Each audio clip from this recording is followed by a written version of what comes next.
మీ మోకాల నొప్పులకు ఎటువంటి సర్జరీ లేకుండా ఎపియాన్ పెయిన్ క్లినిక్ అందిస్తున్న అత్యాధునిక చికిత్స. నమస్తే, నేను విజయ్. స్కూళ్ళ నుంచి ఇళ్ళకి రాగానే పిల్లలు, లేదంటే కాలేజెస్ నుంచి ఇంటికి రాగానే యువకులు, విద్యార్థులు, అసలు ఉద్యోగాలు చేసేవాళ్ళైనా, వ్యాపారాలు చేసేవాళ్ళైనా, చిన్నవాళ్ళైనా, పెద్దవాళ్ళైనా, చివరికి ముసలి వాళ్ళైనా సరే కొంచెం ఆకలిగా ఉంది సాయంత్రం అయితే అలా ఏదన్నా అట్ట రోడ్డు బయటకు వెళ్ళి ఏదైనా స్నాక్ తిందామా, ఏదైనా పానీపూరి తిందామా, లేదంటే ఏదైనా ఫ్రైడ్ రైస్ తింటామా? కాదు, రోడ్ల మీద మనకి చాలా తక్కువకే వచ్చేస్తుంటాయి. Gobi Manchurian, gobi noodles, chicken fried rice, egg fried rice, veg fried rice, ఇలా రకరకాల ఫ్రైడ్ రైస్లు బాండెట్లో గంటితో కొడుతూ టక్ టక్ టక్ టక్ అని కొడుతూ రోడ్డు మీద చాలా తక్కువ రేట్లకి అమ్మేస్తుంటారు. అవి చాలా ఇష్టంగా తింటారు కూడా, తినడానికి కూడా చాలా టేస్టీగా ఉంటాయి కదా, నోటికి రుచిగా హాయిగా. అది తినగానే మన ఆకలంతా కూడా అలా ఆనందంగా ఆకలిపోతుంది. అయితే మీకు క్యాన్సర్ వచ్చేస్తుంది, గుర్తుపెట్టుకోండి.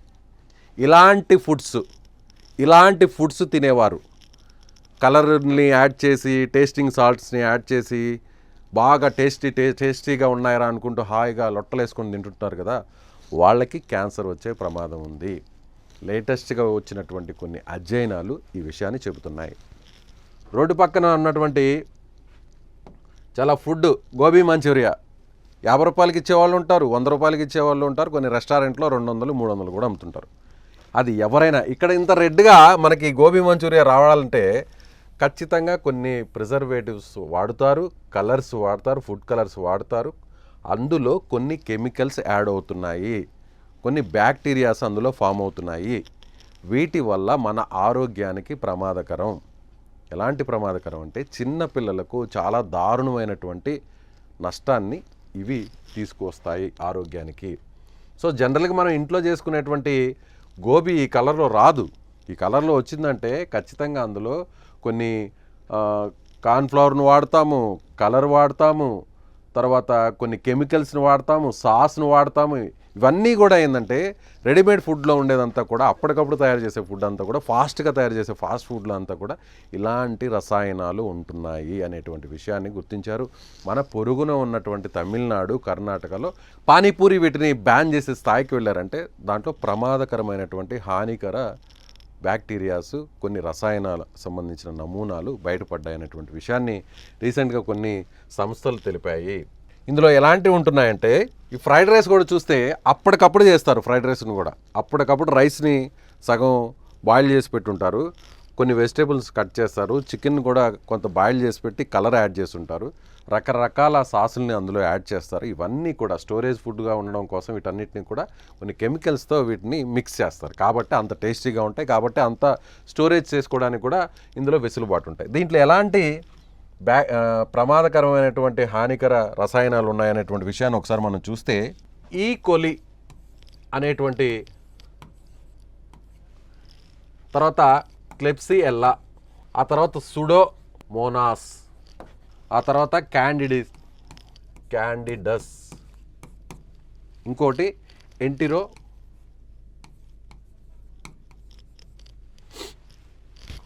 కోకై అనే ఈ బ్యాక్టీరియాస్ అన్నీ కూడా, సుడోమోనాస్, క్లెప్సియెల్లా, ఈకోలి, క్యాండిడస్, ఎంటిరోకోకై, ఈ బ్యాక్టీరియా అందులో ఫామ్ అవుతుంది. ఈ బ్యాక్టీరియా వల్ల క్యాన్సర్ వచ్చేటువంటి అవకాశం ఉంది. చిన్నపిల్లల్లో అయితే అల్సర్ లాంటి అనారోగ్య సమస్యలు వస్తాయి.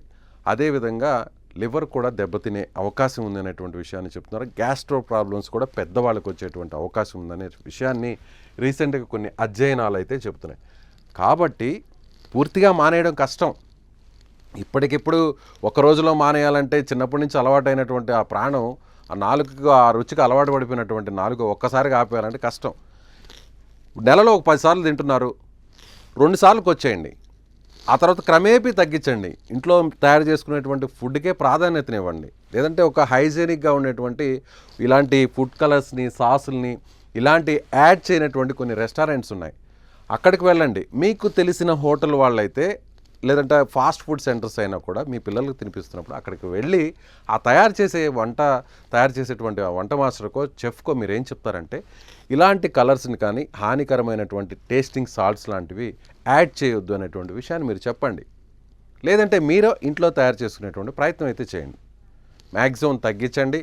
ఎందుకంటే ఇలాంటి ఫుడ్స్ తినడం వల్ల, ఇలాంటి బ్యాక్టీరియాస్ ఉండడం వల్ల ఖచ్చితంగా మీకు భవిష్యత్తులో క్యాన్సర్ వచ్చేటువంటి అవకాశం చాలా స్పష్టంగా కనిపిస్తుందని అధ్యయనాలు చెప్తున్నాయి. అదేవిధంగా వాడేటువంటి నూనెను కూడా ఒకసారి వేడి చేసిన తర్వాత ఆ నూనెను వాడిన తర్వాత రెండవసారి, మూడవసారి, నాలుగవసారి, ఐదవసారి ఇలా ఆ నూనెను వాడుతుంటారు. ఇలా వాడడం వల్ల కూడా క్యాన్సర్ వచ్చేటువంటి అవకాశం ఉంది. కాబట్టి మ్యాక్సిమం ఒకసారి వాడిన నూనెను రెండవసారి వాడకుండా చేసేటువంటి ప్రయత్నం చేయండి. అది ఇళ్లలో మాత్రమే చేస్తారు. కానీ ఇలాంటి తక్కువ కాస్ట్కి వచ్చేటువంటి ఫాస్ట్ ఫుడ్ సెంటర్స్లో కుక్ చేసిన ఆయిల్నే రిపీటెడ్గా వాడుతూ ఉంటారు. దానివల్లే అనారోగ్య సమస్యలు వస్తాయి. కాబట్టి ఈ వీడియో చూస్తున్న వారు ఇప్పటికైనా అలర్ట్ అవ్వండి. మ్యాక్సిమం ఫాస్ట్ ఫుడ్కి దూరంగా ఉండే ప్రయత్నం చేయండి. మీ పిల్లలను కూడా దూరంగా ఉంచండి. మీరేమనుకుంటున్నారో ఈ వీడియో మీద మీ అభిప్రాయాన్ని ఖచ్చితంగా కామెంట్ చేయండి, లైక్ చేయండి, షేర్ చేయండి.